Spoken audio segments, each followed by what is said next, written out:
Takže ešte raz dobrý deň. Ja by som si touto prednáškou vás dovolila upozorniť na situácie, do ktorých ste stávaní vy, si myslím, niekedy častejšie, ako by sme si želali, a taktiež aj Úrad pre dohľad je postavený do situácie, keď rieši a posudzuje zdravotnú starostlivosť v prípadoch, keď tam je príčina niekde zakotvená úplne inde. Jedná sa vlastne v tejto prednáške uvediem prezentáciu niekoľkých prípadov, keď vlastne samotné prešetrovanie, primárnym impulzom na ich prešetrenie bolo vlastne podanie žiadosti zo strany rodičov, kedy k tomu boli vlastne viac menej stimulom ich nezhody medzi nimi navzájom. V prvom podnete sa týkal prípad, keď podal podnet otec dieťaťa, ktorému bolo dieťa po rozvode zverené do starostlivosti a žiadal o prešetrenie poskytovania zdravotnej starostlivosti u klinického psychologa. Vyjadril pochybnosť o správnosti postupu, či bolo dieťa vyšetrené vlastne bez otca. Zistili sme, že v októbri roku 2014 sa na psychologa obratila matka dieťaťa, ktorá žiadala o nezávislé psychologické vyšetrenie. Matkou boli udávané ťažkosti dieťaťa, ktoré súviseli podľa jej názoru so skutočnosťou, že dieťa bolo zverené otcovi a matka mala len upravený styk s dieťaťom.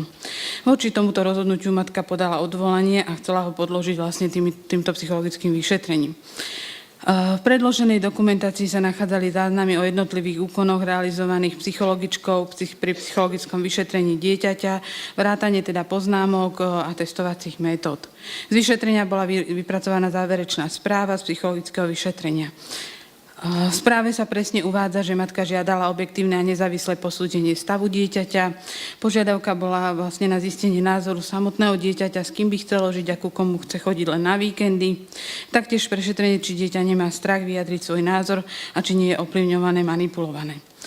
Z anamnestických údajov dieťa zásadným spôsobom odmietalo návrat od matky k otcovi. Naposledy to trvalo 2 hodiny, celý stav bol komplikovaný. Psychológ mal k dispozícii aj 3 predchádzajúce posudky, ktorých bolo odporúčané dieťa zveriť otcovi, ale zároveň bol odporúčaný podstatne širší styk s matkou. Psychologické vyšetrenie teda pozostávalo z rozhovoru s dieťaťom a spoločnej interakcie matka-dieťa a jej terajší partner. Taktiež bolo vykonané komplexné spektrum psychologických skúšok a posúdení. Intelektuálny potenciál dieťaťa bol hodnotený ako celku kvalitný, jeho využitie vlastne bude závisieť najmä teda od podmienok, ktorých bude dieťa vyrastať.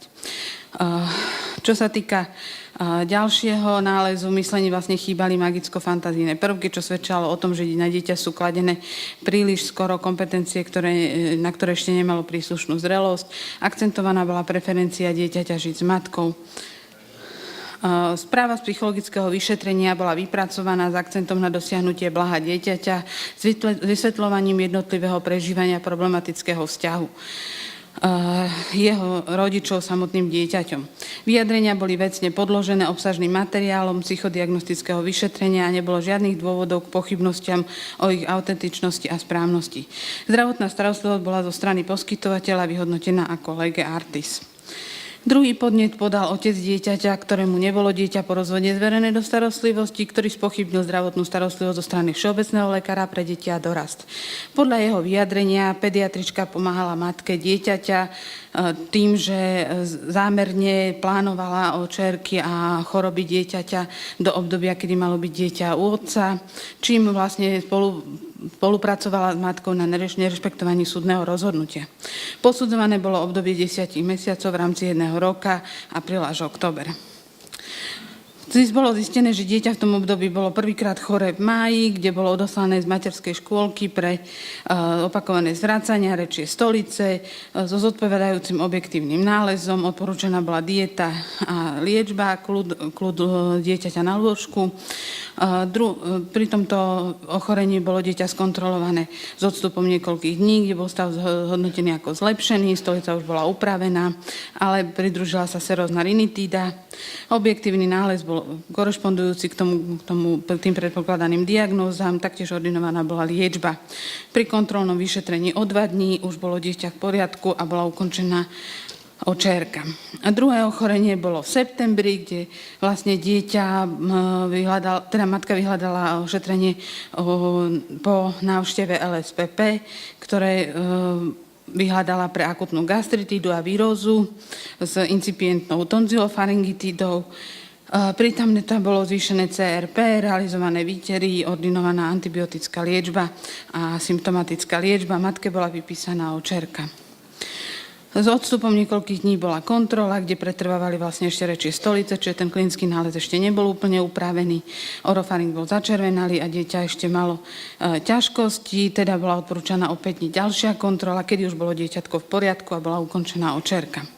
Tretie ochorenie v rámci tých 10 mesiacov bolo v októbri, kedy bolo dieťa zase s respiračným infektom a s infekciou v ľavom oku, vyšetrené u všeobecného lekára. Objektívne vlastne príznaky tam zodpovedali vlastne tým suponovaným diagnózam, taktiež bola nasadená vlastne liečba a vypísaná očerka pre matku.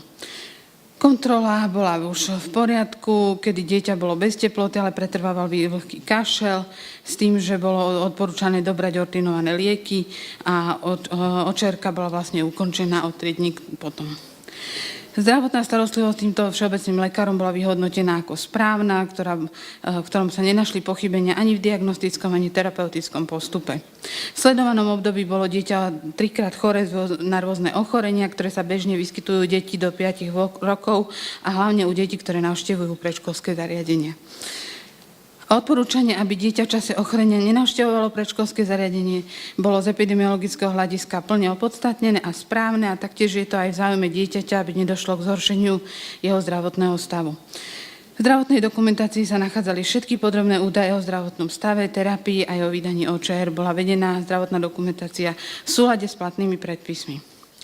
Tretí podnet podal otec dieťaťa, ktorému tiež nebolo dieťa zverené do starostlivosti a nepáčilo sa mu to. Ten spochybnil poskytovanú zdravotnú starostlivosť zo strany LSPP. Ako dôvod uvádzal, že nález bol vypísaný rukou a podľa jeho vyjadrenia pravdepodobne dodatočne na základe žiadosti matky.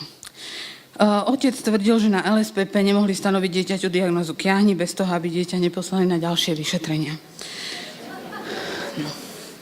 Čiže bolo zistené, že vlastne 18. bolo dieťa vyšetrené v ambulancii LSPP v sprievode matky, bola stanovená diagnóza varičely, odporúčená bola teda symptomatická liečba a kontrola u obvodného pediatra. Súčasťou vlastne dokumentácie bol aj podpísaný informovaný súhlas s matkou podpísaný. V tento deň to sa jednalo vlastne o sobotu, preto to bolo vyšetrenie v LSPP. Ten klinický nález bol primeraný tomu, čo sa predpokladalo. Bol tam aj pozitívny epidemiologický údaj o tom, že v materskej škole kiahne mali v tom čase. Zdravotný stav teda bol správne diagnostikovaný, terapeutický postup bol dostatočný a nedošlo k žiadnemu zanedbaniu ošetrenia. Varičela mala u dieťaťa bežný priebeh a nedošlo k žiadnemu poškodeniu zdravotného stavu. Čiže zdravotná starostlivosť z ambulancii LSPP pre deti a dorast bola poskytnutá štandardným spôsobom a správne. Štvrtý podnet podal ten istý otec dieťaťa, ktorý vlastne už následne spochybnil aj nielen LSPP, ale aj postup všeobecného lekára, ktorému lekár vystavil OČR-ku bez toho, aby dieťa riadne vyšetril. Konanie lekárky podľa jeho vyjadrenia nieslo známky účelového zneužívania systému a marenie súdneho rozhodnutia. Matka vyhľadala všeobecného lekára na vlastne ďalší pracovný deň, ktorý bol vlastne pondelok toho 20. po tom predchádzajúcom vyšetrení v sobotu. Prišla bez dieťaťa do pediatrickej ambulancie, doniesla nález LSPP. Odporúčané bolo vlastne na 2 týždne domáce ošetrovanie a súčasťou vlastne bol aj podpísaný informovaný súhlas. Kontrolné vyšetrenie sa uskutočnilo o 10 dní, kedy bol prítomný nález do znievajúcich kiahní, na koži boli prítomné zasušené eflorescencie. Dieťatko bolo v podstate klinicky bez nejakých pozoruhodností. Varičela vlastne bola potvrdená s týmto, že k danému dňu bola aj ukončená očerka. A taktiež bola v zdravotnej dokumentácii uvedená aj poučenia a písomný súhlas. Teda zdravotná starostlivosť bola poskytnutá správne. Vyhodnotili sme, že aj vypísanie tlačiva OČR považujeme za správne, nakoľko sa jednalo o infekčné ochorenie, pri ktorom sa vyžaduje izolácia postihnutého od kolektívu a vzhľadom na vek matka musela byť prítomná pri dieťati. Pri kontrolnom vyšetrení bolo dieťa taktiež adekvátne vyšetrené a podnet sme vyhodnotili ako neodpodstatnený. Čo som chcela touto prednáškou vlastne poukázať, je to, že všetky tieto podnety mohli byť vyhodnotené ako neopodstatnené, lebo spĺňali jednu základnú podmienku. To znamená, že vedená zdravotná dokumentácia bola vedená správne, bola vedená čitateľne, prehľadne, podrobne. Ja viem, že v rámci vašej praxe sa často stretávate so situáciami, keď ten čas a časopriestor je veľmi malý na to vedenie zdravotnej dokumentácie, ale bolo by veľmi dobre, ak by ste si uvedomili, že vaša zdravotná dokumentácia nie je len vaša a jej posudzovanie môžu mať potom v rukách nielen teda ohľadnúť od úradu pre dohľad, ale aj ďalšie inštitúcie, ktoré sa zaoberajú starostlivosťou o dieťa, súdy a tak ďalej. Čiže každý záznam do vašej zdravotnej dokumentácie musí byť presný, čitateľný a detailný. Je to vlastne vo vašom záujme, aby sa zdravotná dokumentácia nestala nejakým svedkom obžaloby, ale aby bola svedkom obhajoby vašej náročnej a zodpovednej práce. Ups. Takže ja by som vám len dala ako pripomienku také legislatívne podklady, ktorých je uvedené, akým spôsobom má byť zdravotná dokumentácia vedená, a to je najmä teda zákon 576, konkrétne jeho 3. časť a paragrafy 18 až 25. Takže postupom úradu bolo zhodnotené, že všetci lekári postupovali správne a v súlade so zákonom. Ďakujem za pozornosť. Ďakujem za prednášku, pani